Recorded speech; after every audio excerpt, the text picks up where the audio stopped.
Hey everybody, welcome to the Faith and Fandom podcast. We're going to do an input edition today, and today I'm joined by Todd Turner. Todd, would you like to Woohoo! introduce yourself? Yeah, hey, I'm Todd Turner. I'm also known as Mosaic Fan Art on all my social media stuff. I am just I'm a pharmacist by day, Mosaic artist by night, and try my hardest to put God at the front and struggle with it every day like most people do, but try to do my very best. I'd genuinely forgotten that you were a pharmacist. I knew you were something productive and important, but Yeah, that's hilarious. I co-own a pharmacy, oh, that's and awesome. yeah, so I'm a owner operator, which means you do everything from filling prescriptions to unclogging toilets. One of the families in my church that's generally one of the sweetest people I know are owner operators of a pharmacy, and I see what goes into it on their end, and I know it's a lot. So Yeah, that's I love it though. so does moving all these little mosaic pieces in any way like give you like pill pushing PTSD? Like what the it's just like counting out medicine, counting out glass, anything like that? No, absolutely not. Actually, it's extremely freeing. Just you get in a. It's almost like you just get into doing something and you just continually do it. I'll usually have like something playing in the background, either a TV show, a movie, or music or something. And believe it or not, before you realize it, you've spent 2 or 3 hours in the basement and you start to feel guilty for leaving your family upstairs. Okay. So tell us about what mosaic fan art is as a whole. Like what do you like? I know and people can see behind you, but if you're on the video, but tell us about what you do with it. Yeah, so I guess it was I've started doing mosaics about 20 years ago because I loved comic books. Grew up, first comic book I ever got was Teen Titans #1. And my grandma accidentally got that for me after we saw Clash of the Titans, and I told her I loved it. I asked her if she worked at a little small town pharmacy, and I asked her, that's grandma, 'cause she was in charge of books and magazines and all that kind of stuff. I said, listen, if anything with Clash of the Titans come in, will you grab it for me? And she's like, sure. So instead, she brought me, that classic George Perez cover, I think, is with the Teen Titans #1, and I was like, well, this isn't what I asked for, but I'm hooked. So I tried to draw. I can't draw. I stink at drawing, and I was like, I can't. I Is want to that do. still a thing? Oh yeah, I can't draw at all. How Terrible. how do you do what you do and not be able to I Well, the go glass is very forgiving. You can draw a sketch, and then once the glass goes on, glass is, like I said, very forgiving because it takes on a life of its own. So you don't have to be precise on the drawing that you've done or sketch you've done. You just have to. Once you put the glass down, it looks completely different. So yeah, so I asked I wanted to do something to make some type of comic art. And my wife and I, on our 10th anniversary, so 20 years ago, this is our 30th this year, went, congratulations. thank you, went to Chicago. The Navy Pier had a stained glass museum there. And I was like, oh, I've got to do this. This is it. Because at that point, this was pre-internet when everybody knows everybody. I was like, God, nobody does this. That way, if it's terrible, no one will ever say, hey, that's terrible. You can't do that. So it was basically a way for me to create art knowing full well that no one could say it was horrible. And so that's what I did. My wife bought a album collection at an auction. I sold it on eBay and made enough money to buy my starting supplies. And I made my first one was the Human Torch from the McNiven Marvel Knights Fantastic Four issue 1. I took his Human Torch and turned it into a stained glass mosaic. So I began to accumulate these in my basement. Basically, that's where they are. And then we were sitting in one of our church services, and they were talking about um, God giving everyone talents. Of course, we know this, right? We were taught this ages and ages ago, and it crossed my mind that God would not give me a love for something and a talent for something that he couldn't use. So I was like, I love comic books and I'm halfway decent at this stained glass mosaic thing. So why in the world can't God use my love for comic books and my ability to create stained glass mosaics of superhero stuff to further his kingdom, to do something for him? So that's when I decided I will create mosaic fan art, and I will start trying to go to conventions, and knowing full well that I'll never sell anything that I make because it's extremely expensive, because I can get maybe about 6 or 7 pieces done a year. And knowing full well I'll never sell those, I might sell a few stickers and maybe some posters, but the whole purpose was to print out some information about how we as people are all broken people, but in the hands of the right artist, we can be made whole into something brand new and much better than we were beforehand. And so that was the purpose, just to sort of like you do, Faith and Fandom or Love Thy Nerd. It's all about just going there to see people that are marginalized or put aside by the mainstream church and let them know that, you know what, God loves you, Jesus loves you. I mean, it's so cool. People will come by, you know how it is. They come by your booth at a convention and they're like, "Oh my gosh." And I'm completely okay with people touching them and interacting. And like, I have a Hulk hand up behind me. Lou Ferrigno put it on.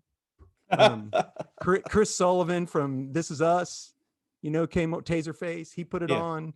So all these people come over, and I get to basically show them the love of God. And you just hope that something that you do can touch somebody. And that was the whole purpose of Mosaic fan art, Has not to anybody sell like mosaics. totally surprised you and bought one though? Like Um, some smaller ones. Yes. small Yeah. ones. I try to make some for conventions that are like the small Darth Maul behind me. You know, I'll sell those for anywhere from $75 to $100 a piece, and those pretty much sell out. Okay. But the big ones never sell. No. So just because I've watched you for like the past, I don't know, it feels like forever working on Harley Quinn. A year and 4 months. Okay, so it has been a long time. Um, say time like a full honest price if somebody actually wanted to buy Harley Quinn, what would that? Uh, I'd say $75,000, because Wow. Harley Quinn's nowhere near done. Yeah, You no, just, no, I get that. I, well, I mean, there's more to her that I haven't even shown anybody what it's going to be. So, yeah, my plans are, but I am not. My Spider-Man, I wouldn't take anything less than 100,000 for. So, but that's why nobody has to buy it. I enjoy it. It's something I do and I love. So, like we had a for the weekend of the first Spider-Man movie. Well, the first Tom Holland Spider-Man movie, which was a 4th of July weekend, I think 2 years ago, actually. Mhm. Um, my local art center had just all my stuff. And it was like everything I made, well, most of it that would fit in there, plus my big life-size Spider-Man. And it was the best received art exhibit they've ever had there. I mean, just packed with people and kids coming in, dressed up. Like I had a kid dressed up as Ant-Man who stood next to my little. I have an Ant-Man mosaic that's literally 2 inches by 8 inches, is the size of the mosaic, and and kids dressed up as Batman, and so and I got to share with them the whole entire purpose of doing mosaic fan art. So you know, it's so much fun. It's unbelievable how much fun it is. The problem is not enough time. No, I can imagine with the amount of time you put into it. Yeah. Do you ever have plans to open just like a straight up gallery for No. your stuff? Mm-mm. I don't. I've got so much work. With just having your own business and running a business. No, I just, who knows, maybe one of these days, but it's not on it's not on my plate. I have applied to a few art shows, and to like have a solo exhibit at another town or whatever. And um, I've gotten most of denials. A lot of people are afraid to show it because of copyright. They don't quite understand fan art and the gray legalities of fan art, and so some of them are just afraid to put it out there. But I do have one great denial where they wrote me a letter, but basically just said, no, thank you. We don't want anything that you do, blah, blah, blah. We don't consider it art or whatever. And I just have it. I have it with a dart on my, in my workshop right there above where I do everything I do, just as like, I'm going to keep on doing it no matter what you think. So yeah, that's Oh, it. Yeah. that's crazy. Mhm. So, how I know that last year was weird and everything. How many cons have you really been a part of so far? Two, that is it. Okay. Because when I decided to do it, it was just like a couple years ago. And then, um, and of course, running a business, it's very hard for me to take off. And I have three grown children that my wife and I are just, extremely involved in their lives. And so this takes backseat to my family. And, so last year I had planned to do three last year because I actually wanted to come to Lumberton for yours. That was going to be like I was like, I'm going to show up there. Um, because Lumberton actually holds a special place for my wife and I, because when we were youth pastors, that was the first place we ever took our youth group on a mission trip to. Lumberton, North Carolina. Never heard of it till then. Isn't that Why? crazy? For what? We worked on a lady's house for through Habitat for Humanity, and we ended up in Lumberton, North Carolina. Plus, it's close to Myrtle Beach, so we could take the kids. You know Yeah. how they are. We're You actually got to going get on Friday. So, there. You go. Yeah.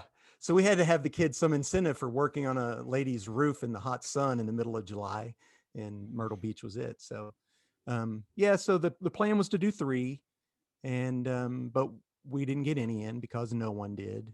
Um, Actually, the first one was supposed to be in March, and of course, it got canceled. And Kentucky's been a little bit stricter on their COVID restrictions than a lot of other states, and we try to abide by those. So that con now has been moved to September of this year, okay. and so yeah, I've been trying to get into the Lexington Comic Convention for 3 years, and this would be the year.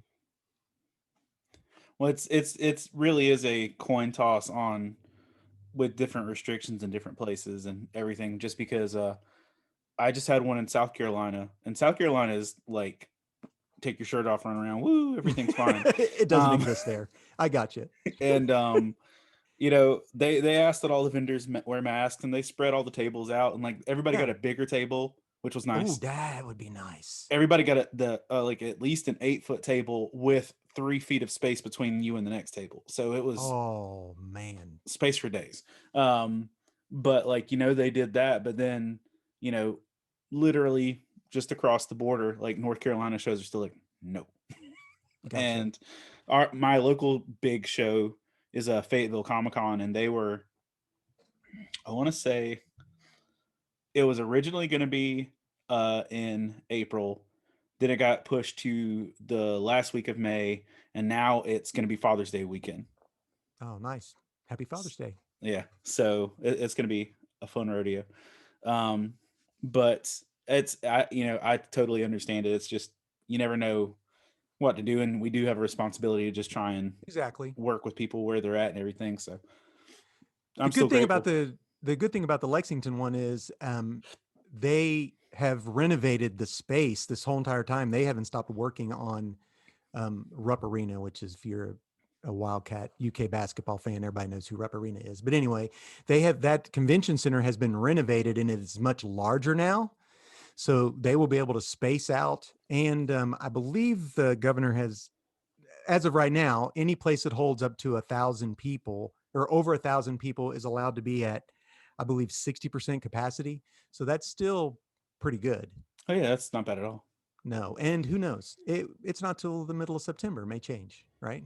Yeah, Hopefully so better. hopefully Yeah, better. yeah. So outside of Mosaic fan art, Hmm. you also are one of the most avid comic book people that I know. Um, Too much so. I know you can't drag all this up there up to your where you're recording, but like your comic book storage and display and everything is really Yes. impressive. I saw you did a video of that once, and I thought it was like That's goals right there. That, yeah, man, my wife loved me when we made that. I was like, oh, I can't believe that she was totally okay with me getting this made, but she was. I was like, oh, that's when you know it's true love. Well, that's I don't think that I'm in the need of where you were at for that, but one of the first things when we moved into the house that we live in, well, it was probably about 6 or 7 years ago. Um, my wife searched high and low to get me a medical filing cabinet, just to put all of mine in. Nice. So a medical filing cabinet roughly holds, let's say, 8 long boxes. Oh, that's pretty, weighs a ton. Oh yeah, it's all metal, and you have to and you have to be really careful because if you do Yeah. the top one, It all falls over. it's like, Like, so I'm like, where's okay, Hector? He's yeah. underneath this pile of books. So like, man, she found it at a beach somewhere, and then had one of the guys who would eventually be on staff with my pastoral team like drive Cool. it home in his truck. So no, it's been pretty good, but I had gotten to the point, and I know it's sacrilege, that during like maybe 2017, 2018, somebody came to my booth at a con and like convinced me I needed to stop buying physical books.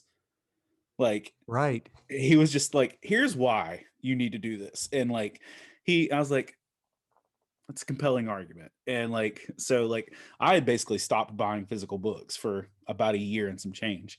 And so like, my little filing cabinet was organized, everything was perfectly where it needed to be. I was like, well, I'm good now. And then, when the pandemic hit, I'm like, okay, I'm going to buy books from all my local stores to make sure Yeah.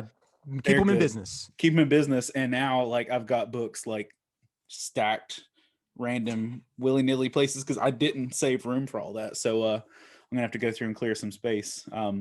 Right now, like right over there's like a giant stack about 3 feet high sitting on a shelf that's, I know it's not stable. Oh man, that would um, kill me. My OCD would be like, oh, I got to put those in order, and they have to be bagged, boarded, and put somewhere safe. yeah, it's not there. I only had one rogue long box in my house, and then and I know this will kill you, so just trigger warning in Oh, advance. I'll go with it. Go with it. My daughter spilled a cup of hot chocolate on the box. Yes, I heard that in the podcast. Yeah, You talked about that on the pull list.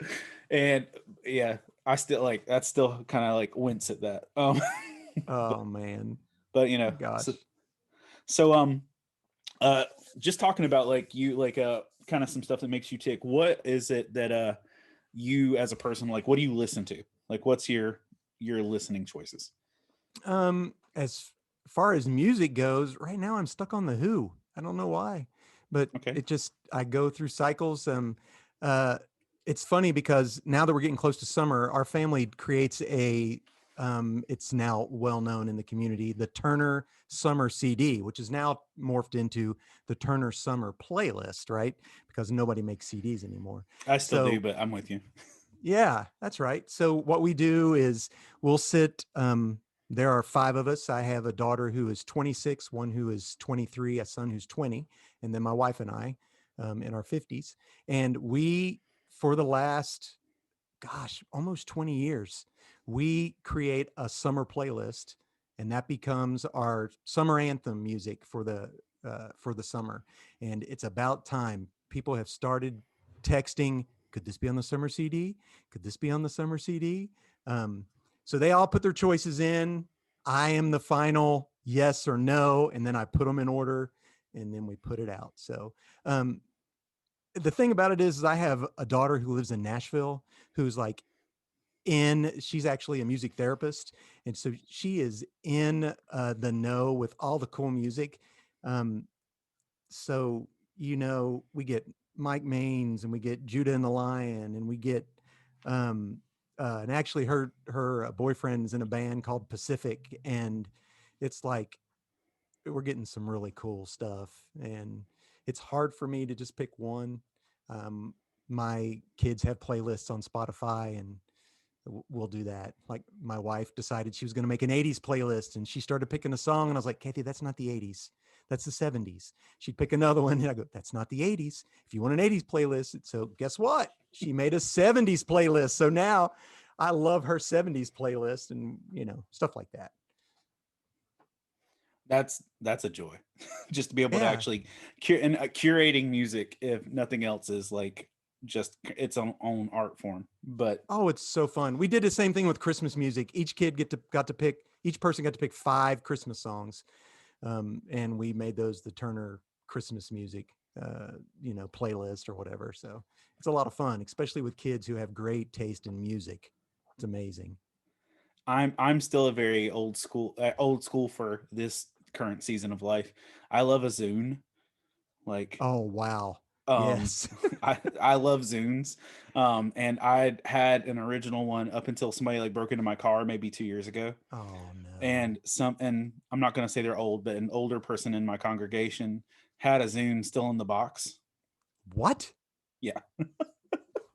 And it was better than mine that got stolen. And so she gave me her Zune. And so Oh, like that was sweet. I rock that thing. Like I've DJ'd a couple weddings, especially the ones that are outdoors. Yeah. If I And don't you want to use the move, Zune? I use the Zune. Like I'll That's a copy skill, man. I'll copy their playlist of for a ceremony and Yeah. just take a large speaker and a Zune, and I'll just be sitting there behind the speaker, like playing my Zune, using it, like moving stuff down. And but Oh, that's fun. we did a cross country road trip summer of 2019, and we went from here to Arizona, did the Grand Oh, Canyon and everything, came wow. back. Um, but our feat of doing that, like our proud moment, was we had a playlist that lasted all the way there and back with no repeats.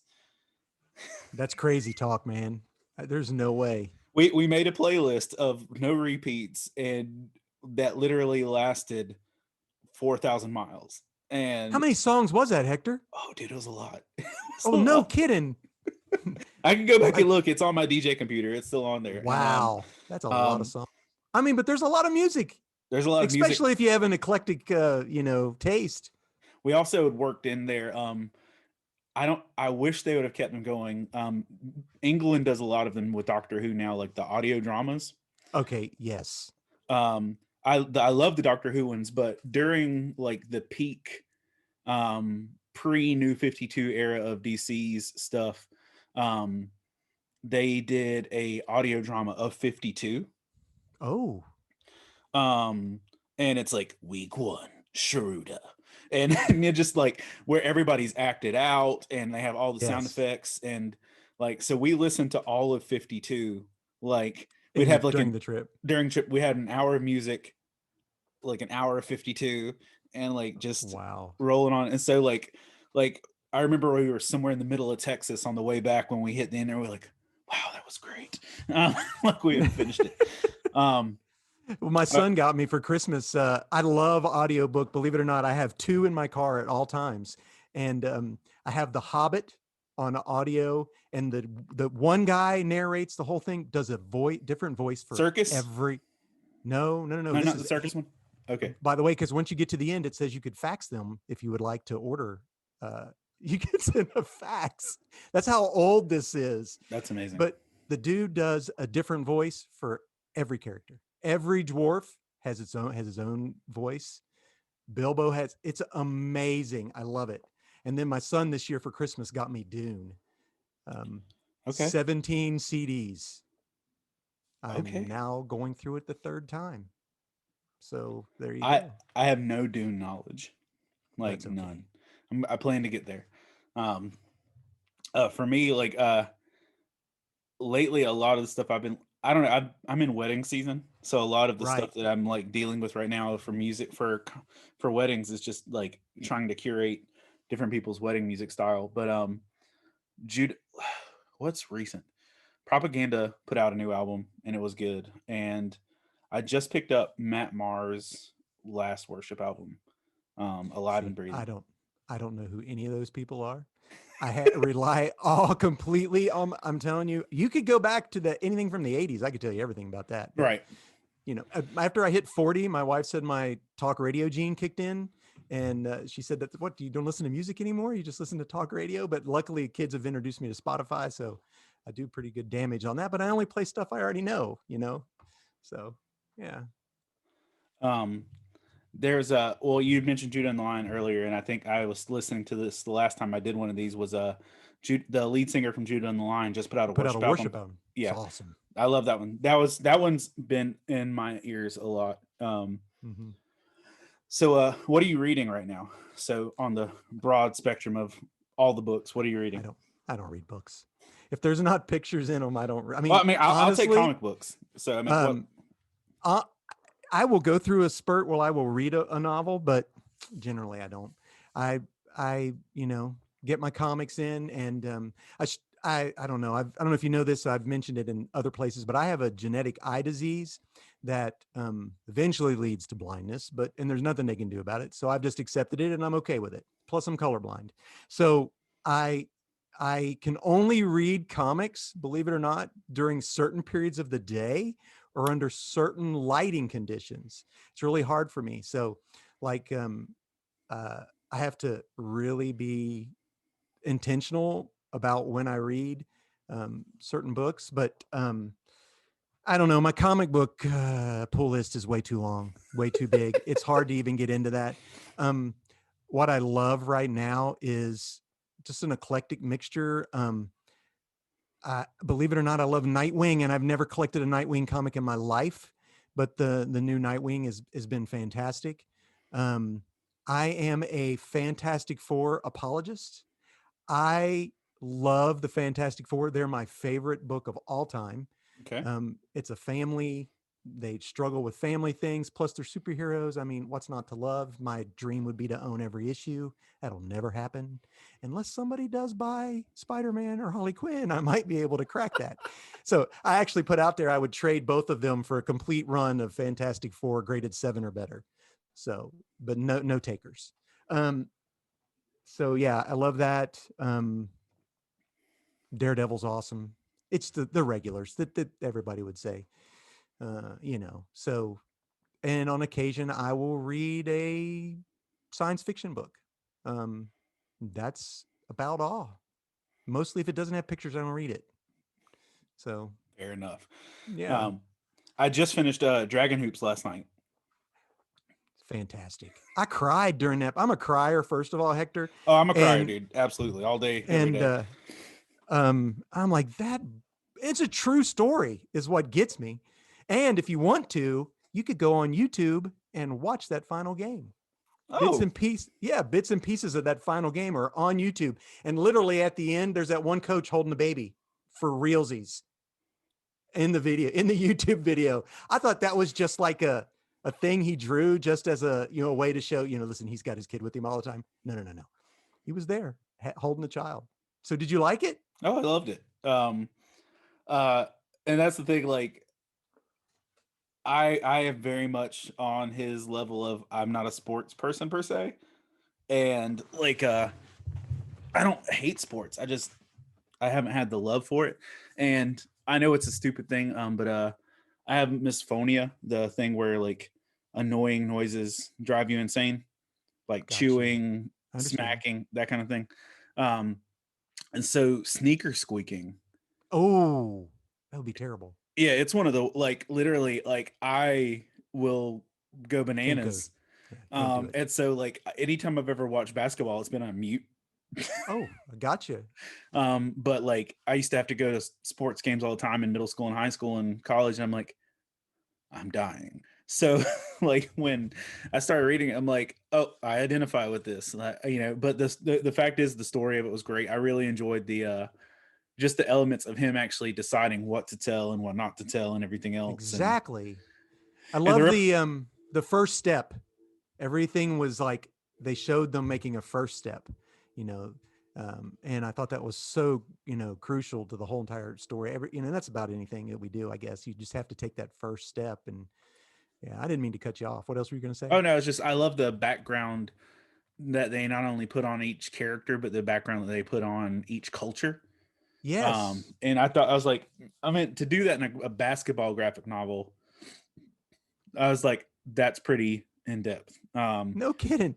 How he drew the Punjabi student, and he was like, man, my hair doesn't look like that. And then it was like, And I'm then the just next trying to, panel, it was next page, it's different. I loved it. that was brilliant. And I think the first thing I picked up by him was Superman smashes the Klan, and you know, and I thought, and I this is going to sound so foolish, in retrospect, because it does to me at least, that I was almost confused for a moment at the idea of a Klan story that didn't focus around African American families, Gotcha. and Well, as let me like, be honest. I stopped collecting comic books from 1995 to 2018. So I have a 20-year window where I am not familiar with a lot of books. So I have to continually go back. So like I saw that he did that, and I was like, I've never read it. I'd oh, it's never heard of new. it. Oh, Like, yeah, but I think it came out in like right before I started, oh yeah, or yeah, right yeah. when I started back. Yeah. But I mean, they did a collected version of it, Oh, cool. in like a big chunky graphic novel recently. Um, but that's just one of those things. I was like, you know, when you first think of someone smashing the Klan, you think, it's Right. going to be primarily focused on African American families, and then that it wasn't. Right. I was like, oh, okay. I was like, look at me for having a closed mind. Um, but I mean, it's just I really love the cultural thing, and I honestly could feel the joy on the page when he did the Michael Jordan splash, like Yes. in the book. I was like, Yeah. I bet he had a ball doing that. No And kidding. but no, it was a great book, man. It really Yeah, was. he said, "Yeah, I wasn't impressed with your racism." He says that about one of the place where he goes to. He was I like, wasn't impressed with the racism of this town. "Yes, I know." I thought that was, And then I man, was that's like, good. I just said that was one of the chunks of it I read last night, and it's just like, you walk because you see the racist kids in the crowd, and he's right here, and so the racist kids are making comments, and he's looking upset. And then when they start getting discouraged at how good the guy's playing, he just gradually smiles more and more in each Yeah, panel. And I was that's like, hilarious. you put a lot of heart and soul into that. So, but No that's kidding. legitimately, had you not like recommended that, I don't know that I would have ever even heard of it. Um, Yeah, I just thought it was great because it was, fun, it was basketball season, and it's a fun read. it is So a fun read. yeah. Um, outside of that, I'm currently reading, and when I say reading, it's on my shelf. Um, like, because with the amount of comics trying to stay up with, plus like writing stuff of my own, I don't read as much as I want to. But I'm reading an Right. Alex Cross novel called Crisscross. I've been reading Alex Cross books, or it's James Patterson books, but Okay, the I got you. the main character is Alex Is Cross. Alex Cross. Yeah, Okay. that's the same detective stories I've literally been reading since high school. Nice. But this guy has the tenacity of churning out books like no one else. I think he publishes 8 books a year at least. But only one of those is an Alex Cross novel. He does Gotcha. he does young adult, he does romance, he Yeah. does all the things. But I bet you he doesn't run a pharmacy or help pastor a church. no, I highly doubt it. Yeah. Um, and it's just the thing. Like, I've been reading this guy's detective adventures since I was in high school, so like That's I've cool. been keeping up with those. I'm also still working through a devotional book called "Drop the Stones," um, about a Who pastor wrote who that? uh, Ramirez, and I can't Okay. remember his first name. From I can see the book, but I can't Gotcha. read the name. That's cool. Um, but literally, it's looking at all of biblical life through the perspective of John 8, of the "You without sin cast the first stone." Oh yeah. So it deals with homelessness. It deals with the first chapter of it. Literally, I made it 4 pages into it and was like ugly crying in a Sonic drive-through. Gotcha. I mean, That it would be was, me. yeah. It's the first chapter, and I think I mentioned this in the last time I talked with the one with Mike Perna, because I don't know if I've made it much further in the last month and a half, but like the first chapter, he literally was in a prison for sexual predators, Oh, nice. and so he Yeah. was presenting the gospel in there, and Hmm. he was going in there to do his normal spiel of, he's like, he said at my normal salvation sermon, or whatever else in there, and he said that God got a hold of his heart and told him to tell the people that had abused their daughters that God forgives them. And he's just like, Nope. Screw Yeah, you. that's a hard thing to do, man. I But would it's, might pull a Jonah on that one. that's what he literally says. It out of my mouth was coming my sermon, and in my heart I was running from God. Nice. Yeah. And then he said he That's a finally hard came. one. He said he finally came to the point where he did it, and um, like the response of how the prisoners dealt with it. Literally, that was like page 4, and I just started thumbing through the book while I was waiting on our family's food to come at Sonic, and I'm like ugly crying into this book. So Yeah, it's one that's of those great. I've had to take in spurts. Yeah. And I picked up Until Unity by Francis Chan.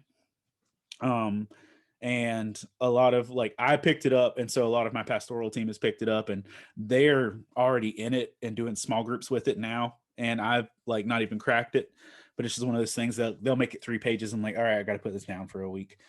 Listen, you'll get a kick out of this. So Francis Chan did Crazy Love, correct? Yes. So our church that I was attending at the time did a small group on Crazy Love. Of course, I only have one day off a week. Usually it's Wednesdays. That's my day. Everything. Only one group met on Wednesdays during our church. And the members of that group were women 70 and older. Okay. So I was at the time 40 years old, and I joined that small group. So there I am 40, and there are all these women that are 70 or older. It was, other than the small group I'm currently in right now, best small group I was ever in my entire life. Fantastic. The amount of wisdom coming from these women, and that were, I'm literally, they were 70 to 90 years of age. There were like 10 of us. And it was just amazing. Loved and loved it. Just getting that amount of wisdom and care from these women that have, grew up in the church, and had, many of them were, widowed. So yeah, that was great. And thank you, Francis Chan, for Crazy Love, because I would have never got to experience that without that Bible study. That's awesome. I think when Crazy Love dropped, I was doing collegiate ministry. And so I was like a 20 something year old trying to lead a bunch of 18 and 19-year-olds in that. And I'm like, I'm not here yet. I got you. But we did a study, one of his books 2 or 3 years ago, Letters to the Church, is one of the most brutal uh, books to come from church leadership in a minute. Um, Gotcha. and so like we started a small group with it, and like low key, like we're in the middle of the small group and people are texting me from the small group, like while we're in it together, like, this book's hard. Can we do Yeah. something else? Can we do something different? Yeah. Is there Uh, like a kid's book we can do? well, that's the thing. Like I always try and tell our people when we're doing groups, like we're gonna stay somewhere between Bob Goff and Francis Chan, because it's There you like go. Oh, it, that's a good yeah, I like that. it's like when we need solid encouragement, warmth, and edification, we'll go Bob. When we need a kick in the throat, we'll go Francis, and we'll try and Francis, stay somewhere in the middle. meet in the middle. Yeah. Yeah. You remind me of Bob Goff, by the way. I don't know if Oh, you've I ever. have nothing. I've never met him, and just the only thing I know of Bob Goff is he did pay for a friend of mine, her and her son, to go out to California to visit with him, which was amazing. And the fact that my wife follows him on Instagram, and they just had a gender reveal for his grandchild. Yeah. So that's all I know. I would highly recommend. I know it's, on an audiobook level, even if you don't hit Mhm. the print version, Everybody Always, Gotcha. or even if you can find the video Bible study for it, I think you would click well with that. I bet you my daughters or my wife have it I, downstairs. I'm pretty sure they would. Yeah. You remind me, like, tone, personality, vibe, as a young Bob Goff.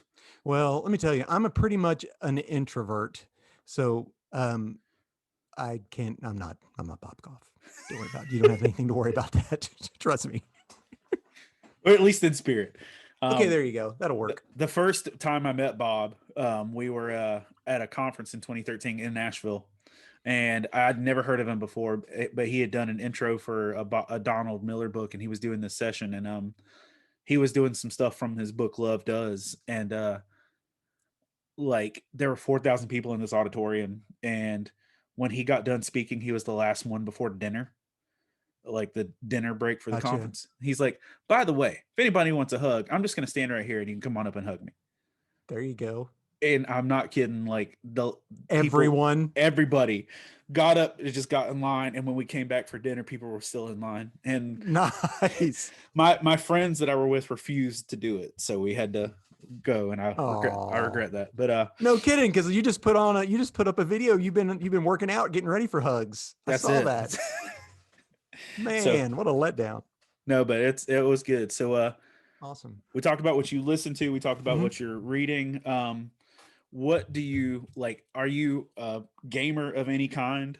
Like No, board, the video game, anything like that? none. I honestly, all of my time, spare time, I usually spend on my Mosaic stuff. However, if when the family gets together, we always, I say family, my wife has uh her family gets together at her sister's every Thanksgiving and at our house every 4th of July, and there's like 30, 40 people. They spend the whole weekend.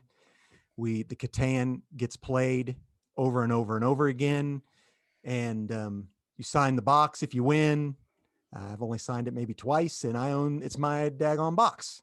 So um, my son is a huge Magic the Gathering player. So when he's in, I attempt to play, or as we like to call it, he whips me, but it's an attempt. And we'll play, sometimes we'll play, we like to play set, which is just like a card game. And you just make sets. It's really easy. Yeah. And we play Rummy Cube. The problem with Rummy Cube is if we play too late at night, I literally can't tell the difference between the black and the blue tiles. And I throw stuff down and they're like, you can't play that. That's a black and a blue. I'm like, well, forget it. I can't tell the difference between the two colors. So yeah, that's what we do. We play a lot of cards too when we get together. So, but video games, I never had them growing up. Um, now though we have the old school Nintendo, we still got it, and we Yeah. try to buy a cartridge every now and then for it. So yeah. We're my kids are I really thought when I was younger, before my kids were, all about the life, that it'd be cool to have kids that play video games. And now I've learned that it's just competition for attention Nice. and TV space. It's The like, one year before the family was coming in for 4th of July, I think the Switch had just come out or whatever, and I said I'm buying the Mario Kart game that or whatever that came out for the Switch, and my son's like, "Let me have it right now." And I'm like, "No, dude, we ain't cracking this open until people get here because I want to be able to at least be somewhat competitive in this game before you know how to do it all." So, yeah, competitive for TV space. my Gosh, we have two TVs and uh a Switch on one TV and a Xbox on another. So between my teenage daughter, my preteen daughter, my 8-year-old, like finding a space to actually play a oh game wow, is, it's just like, okay. And then like my daughter has her own Switch, but we only have one online account for Nintendo. gotcha. So if I ever turn my Switch on, like she's like, "Dad, you're ruining my Fortnite game," and it's Oh just, so wow. it's like one of those things. But I just what have I played? I'm done with every game that I was playing. There's a Legend of Zelda game that they actually just dropped. That was an expansion of the previous one. I saw Um, that. and I played through that, and it's honestly an alternative timeline to if everything didn't fall apart. Oh, Like mm, so like the most recent real Zelda game, the game starts out with the fact that Link failed and right. It's been like 100 years or a something like hundred, that. right. Right. So this Hmm. is a little time traveling robot shows up right before everything goes wrong and helps everyone not die. And Oh, so nice. you get to play with all of the characters in full force without anyone dying. And so you get to see that timeline unfold. So it was fun. Just Very finished cool. that, and then this week Pokemon Snap drops. Oh, I saw that. And Yeah. my kids, we've bought that for our kids. So and I say for my kids, I'm going to play it too. And then there's a Resident Evil game that comes out next week. So I've been playing those since I was in at least high school. So I'll keep. Well, it's supposed to have a new movie come out, or is it a show, a TV show? I can't remember which, but I something I think they're doing both. Like both. I think there is a complete reboot of the movies. Right. I saw that. Um, because the dude from Umbrella Academy is going to be Wesker. I saw that. Nice. Luther from Umbrella Academy. I hate to admit it, but I loved all the movies. I enjoyed them. Yeah, but I I never played the game, so it outside of brief cameo thing, you're not missing much. gotcha. They were Gotcha. so far off from the I movies figured. and I the figured game. so. Because like Alice was the main character and Alice didn't exist in the games. Really? Like, Was it just a reason to get Mila, whatever you call her name, in there? yep. After coming off that big awesome run on Fifth Element? Yeah, that was it. Like her character didn't exist, never does exist, and Wow. everybody else was just like, "Hey, let's plug someone that moderately looks like this character in for a few moments." The end. Nice. Gotcha. But no, it was worth watching. I mean, I had a blast Okay. with them. But I think they're trying to be a little more game accurate with what they're doing. But Okay. I've always enjoyed playing those, and like one of my favorite memories of probably my life. It's probably down to the low 30s at this point, but I was doing camp ministry in 2004 or 5. I was a newlywed, and our the trailer we lived in was like smack dab in the middle of the camp property. It was our first year running a summer camp, so our kitchen in my single wide trailer was the camp kitchen where we cooked the Oh, meals for 100 gotcha. kids. Yeah. And my wife was also the camp nurse, and so like our front door was always Yeah. Never closed. never closed. And Resident Evil 4 had dropped that summer, and there was this burly high school kid who was serving at our camp from Florida, and I mean he looked like a hobbit, but he carried himself like he carried himself like he was like King Shark or something. I mean, he just I like gotcha. like the whole thing, and there was some it was exactly that. And we were just I remember sitting in my living room, and he wanted to play through Resident Evil 4 while he was on his break or whatever, and character came at him with a chainsaw and effectively did some damage, and that big burly kid screamed through my controller across the room to the point it unplugged from the GameCube. Oh no. And he crawled out hands and knees screaming out of my front door, to the point that there were campers right in front of my trailer. And so all of a sudden you see one of the counselors on his hands and knees screaming, coming out, and it's just like the kids were traumatized. I'm on the floor laughing, and it was the best. Yeah, we have to go before the director of the camp now. Yes, now we did. That was the thing. Why was he playing a mature game? So that totally He looked happened. mature. Huh? He looked mature. He looked more manly than me. So on a basic thing, what's your favorite thing to eat right now? Favorite foods, place to eat, anything? It's easy. Pizza. I love pizza. Like, pizza. As long as it doesn't have mushrooms on it, everyone knows. Everybody who knows me knows that's my go. You know, I don't even have to tell them, you know, for birthday, Father's Day, anything. Yeah, that's my go-to. You're a pizza person. Is there a style of pizza that you're fond of? No, I'm okay with any kind of, as long as it's not breakfast pizza, because that's not really pizza. So that's just like a cookie with fruit on it. Yeah. So there's a local place here in town called Malini, and they have they sell slices that they're a slice, I guess, but it's not really. It's a triangle pizza basically. Okay. But they have a feta cheese slice that I think is delicious. Well, yeah. I'm gonna recommend my favorite pizza of all time to you. I don't know that you'll find a place that specifically sells it, but if you ever come across something close to it, my favorite one is one that a place called Ultimate California Pizza makes, but Your Pie and other ones do similar ones. I'm sure other people make them, but It's pesto sauce, Oh, um, feta cheese, there you go. mozzarella, spinach, artichoke hearts, sun-dried tomatoes, and Hector, I'm gonna have to go back and just write all this down. I have to watch this video and write it down. I get 3 ingredients I can remember, but now you've lost me. Artichoke hearts, sun-dried tomatoes. feta cheese, Yeah. pesto, but then Mhm. grilled chicken. Um, Okay. and then the place that I get it now has grilled chicken, Italian sausage, and bacon all together, and it's like it's my Heaven. death row meal There currently. you go. There you You know, go. if it's my last one, this is where I'm going. Oh Um, man. Yeah. Nothing on there turns me off. As long as it doesn't have mushrooms on it, I can eat it. you're not a mushroom person. Oh no, and there's no such thing as picking them off either. That's ridiculous. Anybody says, "Oh, I can just pick them off," they're lying. Don't even believe it. They're being polite.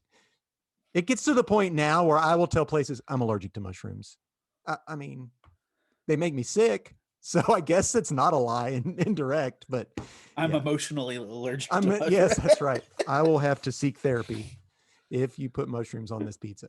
And yeah, if you cook something with mushrooms, don't think you can hide it from me. It just doesn't happen. I'll take a bite and go, Where did the mushroom aversion come from? I have no idea. My mom and dad loved them.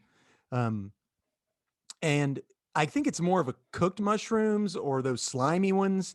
Sometimes like fresh mushroom sliced on a salad, I can get away with that. But cooked on a pizza or inside something is nasty. Okay. Yeah. Okay. But I know people love it. Sorry, everybody out there who loves mushrooms. No judgment. Okay. What do you have a beverage of choice? Yeah, in Kentucky, there is a soft drink that's made literally 15 miles from my house. It's called Ale 8 1. It is a soft drink in a glass bottle, and it is my go-to drink. I drink diet caffeine free. Um, and I would drink them all the time, What's like the flavor on nonstop. it? Like, It's like a ginger ale type thing. okay. But it's a sweeter. It doesn't have like, it's not like that Verner's where it like sort of burns in your throat. Sometimes Verner's can do that. It's a sweet drink. So yeah, it's a ginger ale type of a soda. Um, yeah, it's local, and people either love it or are like, no. But before the pandemic, my pharmacy, we have an Ale 8 machine in our lobby, and we were known for having the coldest Ale 8s in the county. But now we don't. The machine's not operating now because people can't open it up and get in and out stuff. So, yeah, I love them. That's my go-to drink. Okay. Never heard of And it. But coffee. I drink coffee nonstop, oh yeah. but decaf. I know people don't understand it, but that's what it is. Well, I enjoy a good hot beverage. Period, and I enjoy Mhm. the flavor of coffee, so I can get down with it.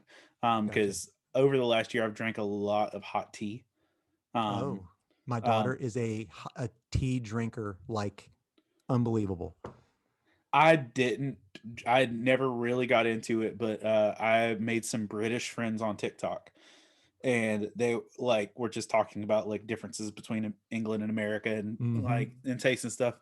It's like we she made a video of British biscuits and gravy, um, and like their They're biscuits not are like our Southern biscuits and gravy. well. No, she's like people keep telling me to try biscuits and gravy, so their biscuits are cookies, Oh yeah.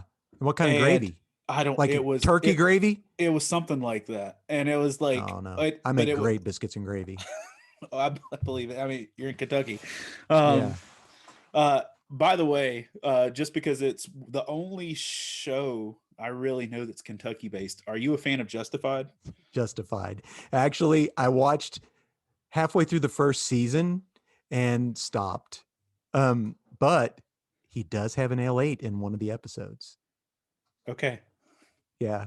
And I heard they're making a sort of like a sequel Are they? set in I hadn't heard. Chicago. Yes.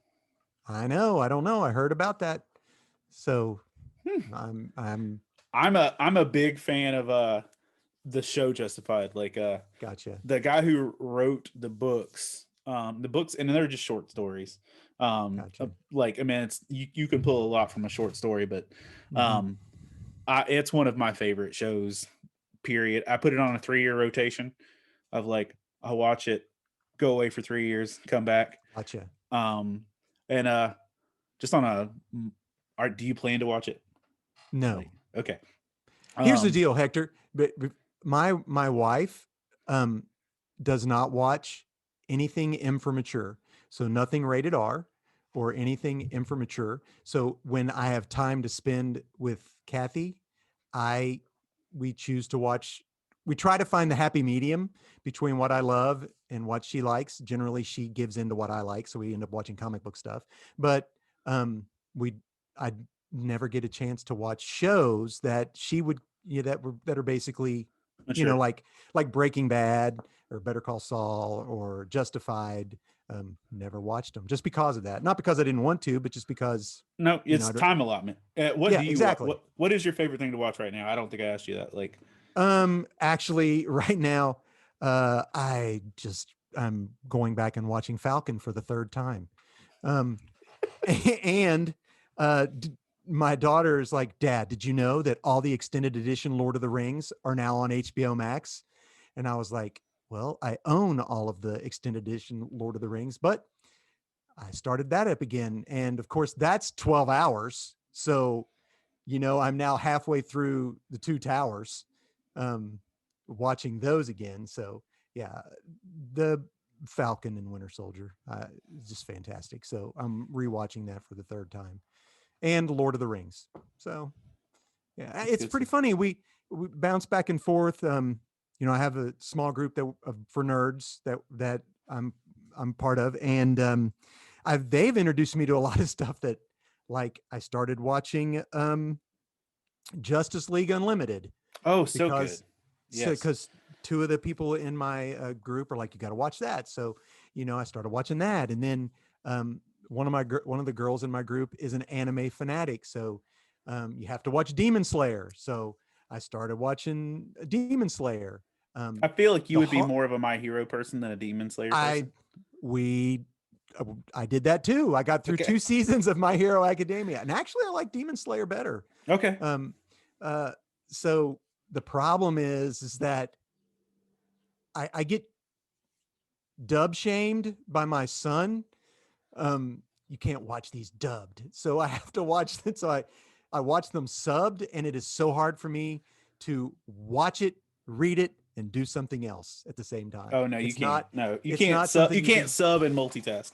You absolutely can't. So yeah. And that's the thing. Like my daughters watched my Hero dubbed and Dragon Ball Z dubbed, but Demon Slayer wasn't available dubbed easily accessed for a long time. Gotcha. Um, and so my older two kids watched Demon Slayer like subbed, and so when we went to go see the movie in theaters on Friday, and they were like, "Oh, we have to get the sub in theaters," and I'm like, "Okay." That's cool.